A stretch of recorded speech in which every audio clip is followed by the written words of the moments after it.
O presidente brasileiro Lula da Silva afirmou no G20 que a fome e a pobreza são produtos de decisões políticas que perpetuam a exclusão no mundo. Durante a abertura da reunião G20, que aconteceu nesta segunda-feira, o presidente brasileiro trouxe dados de que cerca de 733 milhões de pessoas ainda enfrentam a subnutrição globalmente. Segundo a FAO, em 2024, convivemos com um contingente de 733 milhões de pessoas ainda subnutridas. É como se as populações do Brasil, México, Alemanha, Reino Unido, África do Sul e Canadá, somadas, estivessem passando fome. São mulheres, homens e crianças, cujo direito à vida e à educação, ao desenvolvimento e à alimentação são diariamente violados. Em um mundo que produz quase 6 bilhões de toneladas de alimentos por ano, isso é inadmissível. Em um mundo cujos gastos militares chegam a 2 trilhões e 400 bilhões de dólares, isso é inaceitável. Avançou que a fome e a pobreza não são resultados de escassez de alimentos ou de fenômenos naturais, mas sim uma expressão biológica das desigualdades sociais.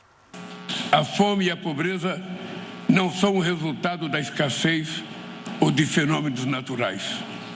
A fome, como dizia o cientista e geógrafo brasileiro Josué de Castro, a fome é a expressão biológica dos males sociais. É produto de decisões políticas que perpetuam a exclusão de grande parte da humanidade.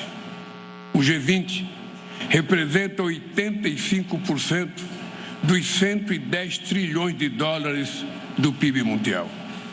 Também responde por 75% dos 32 trilhões de dólares do comércio de bens e serviços e 2/3 dos 8 bilhões de habitantes do planeta Terra. O secretário-geral das Nações Unidas, António Guterres, apelou à liderança dos países do G20 e acrescentou que as nações devem trabalhar em conjunto para enfrentar os desafios comuns naquilo que chamou de tempos tumultuosos.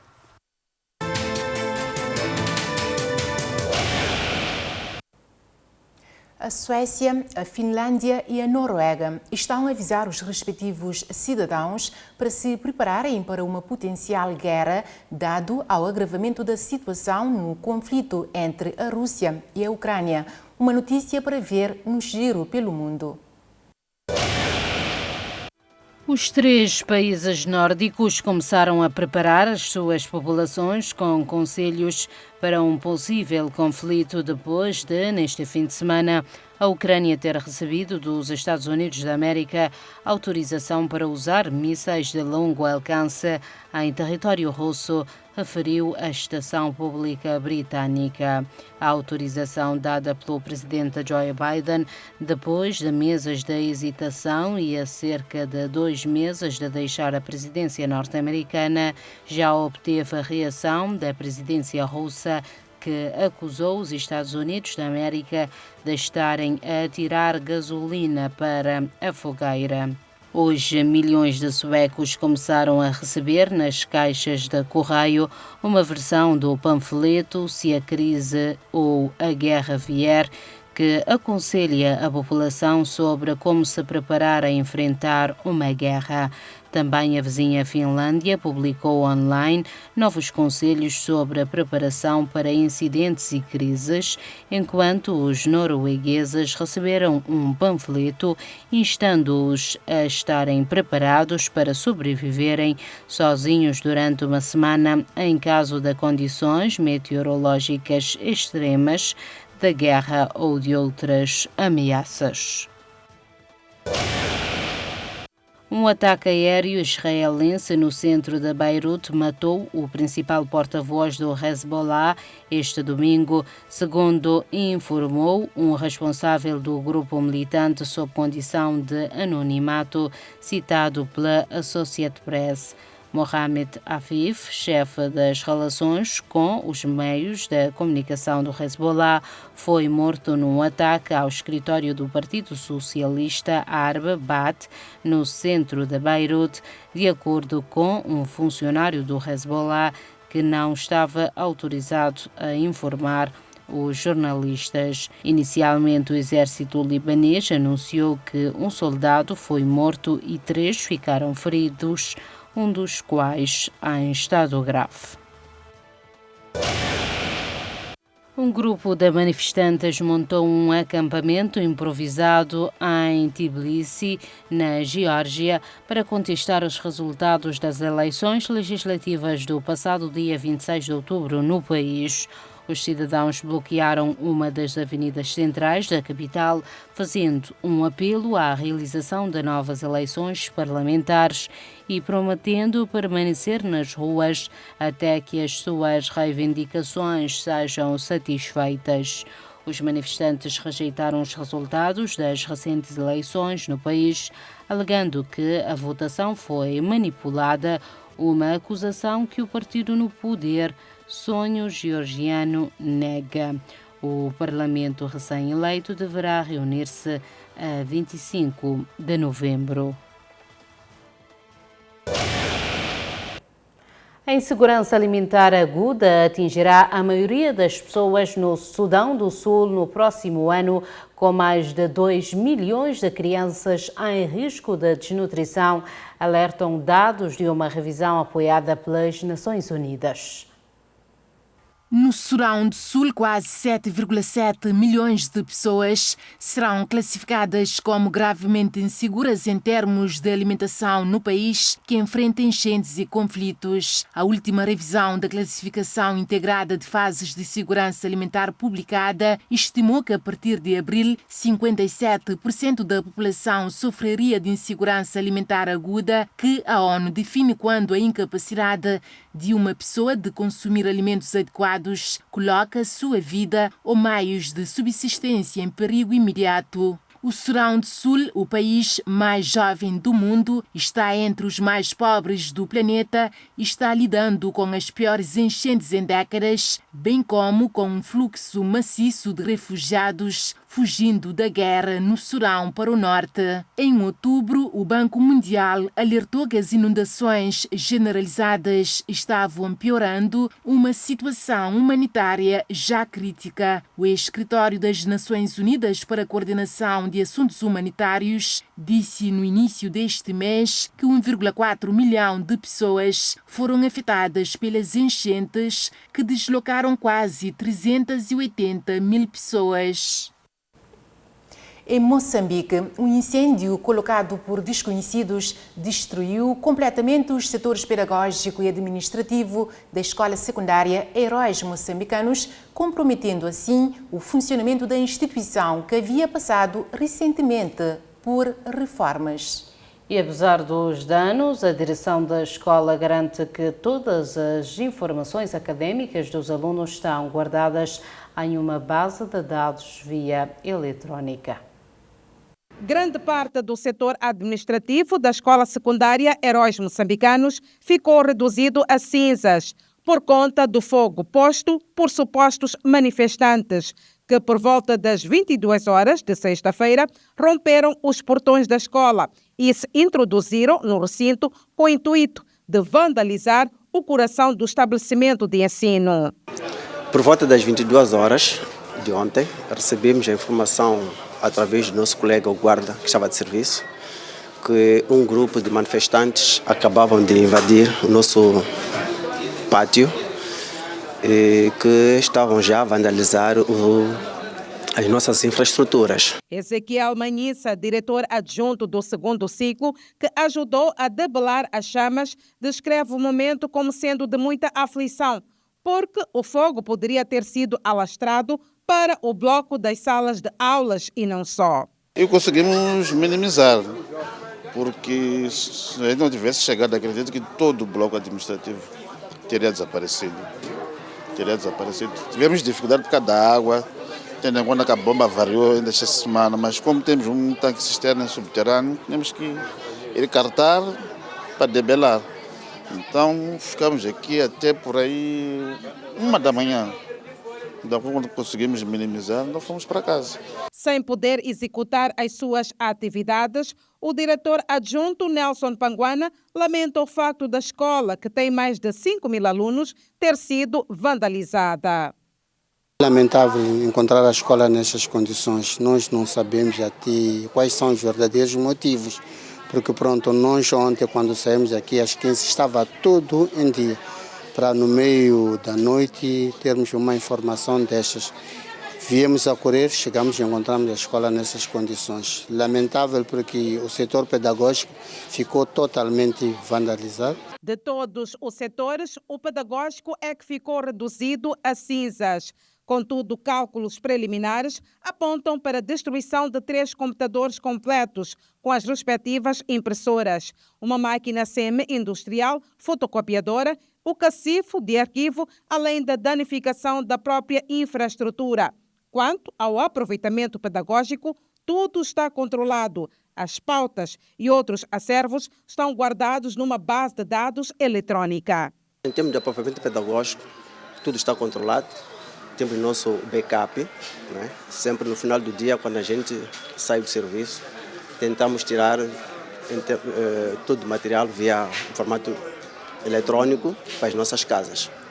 Então, nada de contrário vai acontecer em termos de resultados pedagógicos. Também a população lamenta a trágica morte de 3 jovens e outros feridos durante as manifestações na noite de sexta-feira. E do outro lado do mundo, o presidente eleito dos Estados Unidos, Donald Trump, planeia construir ou ampliar grandes centros onde imigrantes sem documentos ficarão detidos antes da deportação. Estas informações foram avançadas pela CNN, que cita várias fontes não identificadas com conhecimento desses planos. Uma das opções é expandir as chamadas prisões de condado, indicou a estação televisiva norte-americana, que não especificou onde seriam os novos grandes centros, mas assegurou que os responsáveis da segurança interna já identificaram várias cidades, presumivelmente próximas da fronteira com o México. A CNN referiu ainda que há planos para comprar um grande número de camas e berços onde irão instalar os imigrantes durante o processo da expulsão. Para que as deportações possam ser levadas a cabo, Trump terá de tornar obrigatória a detenção dos imigrantes indocumentados, que são frequentemente libertados devido à falta de recursos federais para os manter. Para criar essa obrigatoriedade de detenção, está a ponderar emitir uma ordem executiva. O financiamento de todo o plano de detenção e deportação apresenta-se agora como o principal obstáculo e a CNN afirmou que os conselheiros de Trump estão a explorar 2 vias. A primeira é retirar fundos de outras agências federais e a segunda, declarar uma emergência nacional para obter fundos do Pentágono, algo que Trump já fez no seu primeiro mandato.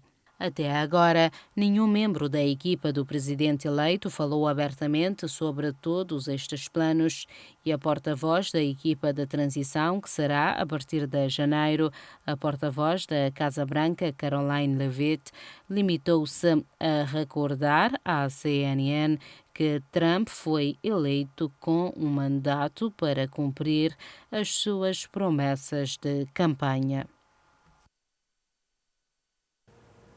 As autoridades sanitárias confirmaram o primeiro caso nos Estados Unidos de uma nova variante da Mpox que foi detectada pela primeira vez no leste do Congo. A pessoa afetada esteve em viagem em África e foi tratada no norte da Califórnia quando regressou, de acordo com o Departamento da Saúde Pública da Califórnia. Os sintomas estão a melhorar e o risco da transmissão pública é baixo. As autoridades estão a contatar pessoas com quem o indivíduo esteve em contato por prevenção, indicou o departamento.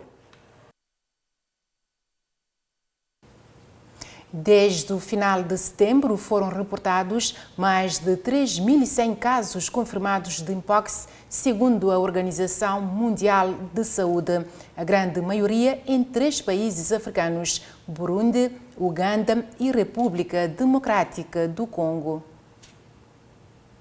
A União Europeia enfrenta uma crise na saúde com a falta de mais de 1,2 milhões de médicos e enfermeiros, um cenário que tende a agravar-se nos próximos anos devido à reforma de um grande número de profissionais. A situação afeta diretamente a qualidade dos serviços e desafia a sustentabilidade dos sistemas de saúde em vários países. De acordo com o novo relatório da Organização para a Cooperação e Desenvolvimento Econômica e da Comissão Europeia, a falta de médicos e enfermeiros na União Europeia atingiu um número alarmante de 1,2 milhões em 2022.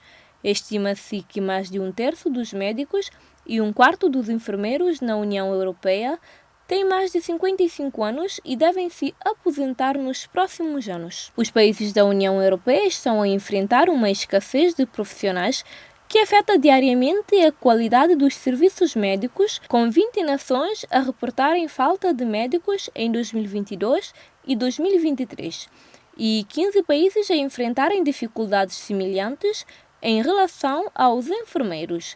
Além disso, a distribuição geográfica é desigual, com grandes cidades a atrair mais profissionais, deixando regiões rurais com sérias carências.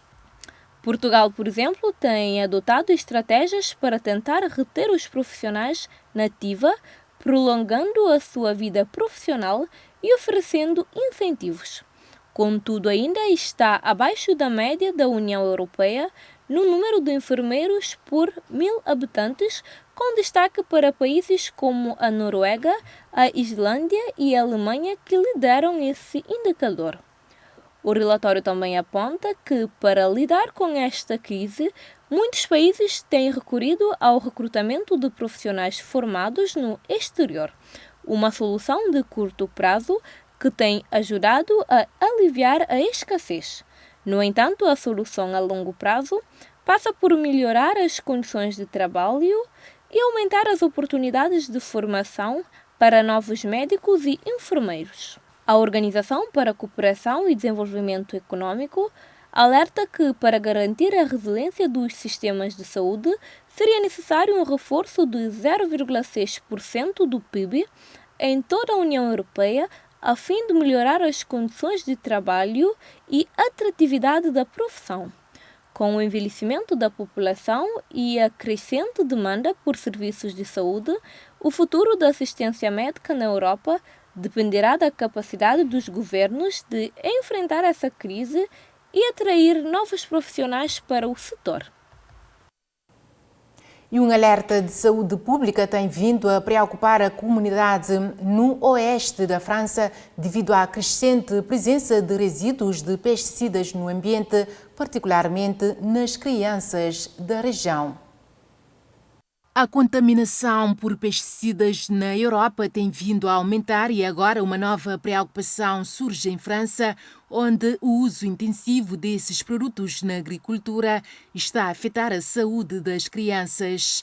Um estudo realizado em 6 municípios revelou resíduos de pesticidas na urina e cabelo de 72 crianças, incluindo substâncias proibidas e com potencial cancerígeno.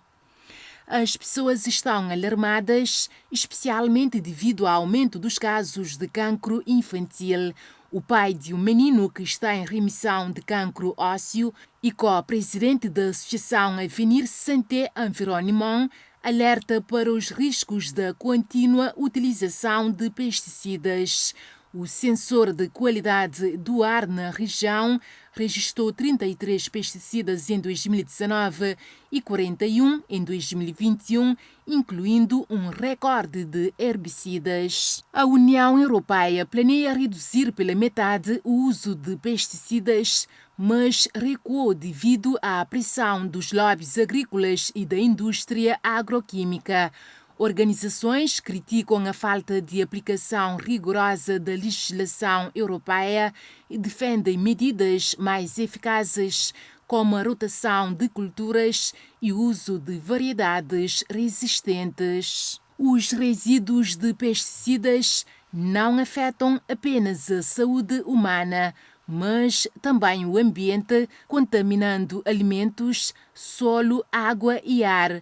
Muitos defendem uma reforma na política agrícola comum que atualmente subsidia a utilização de pesticidas em vez de promover práticas agrícolas mais sustentáveis.